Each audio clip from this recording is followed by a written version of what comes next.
risk-free weight is used merely to equate one item to another. In other words, we're looking for whatever is the most attractive.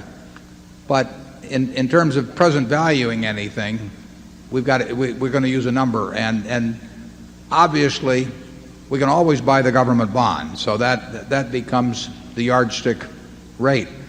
It doesn't mean we want to buy government bonds. It doesn't mean we want to buy government bonds if the best thing we can find has a present value that's works out at 0.5% a year better than the government bond.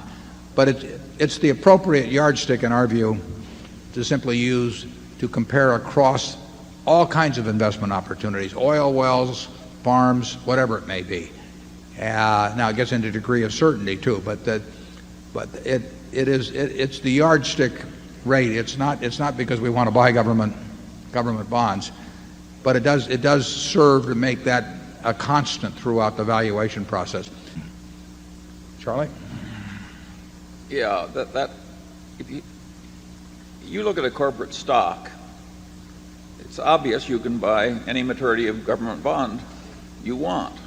So one opportunity cost of buying the stock is to compare it with the bond. Well, you may find that half the stocks in America you're so fearful about, or know so little about, or think so poorly of, that you'd rather have the government bond. So on an opportunity cost basis, they're taken out of the filter. Now you start finding corporations where you like the stocks way better than government bonds. You've got to compare them one against the other. And when you find one that you regard as the best opportunity, that you can understand as the best opportunity, now you've got one to buy. It's a very simple idea. It uses nothing but the most elementary ideas from economics or game theory. It's child's play as a mental process. Now it's hard to make the business appraisals, but the mental process is essential. If Charlie and I were told we had a choice of buying stock A, B, C, or D, and all 2,500 or 3,000 or whatever may be listed on the New York Stock Exchange, or buying a 10-year government bond and we had to hold the stock for 10 years or the bond for 10 years, probably in at least 80% of the cases we'd take the 10-year government.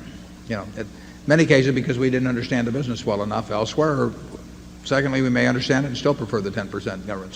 But we would measure everything that way. And I don't know, did you come up with 80% or where, Charlie?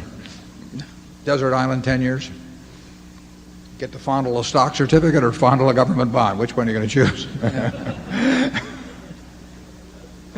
But anyway, I think life is a whole series of opportunity costs. You got to marry the best person who is convenient to find who'll have you. Investment is much the same sort of a process. I knew we'd get in trouble after lunch. Zone 2.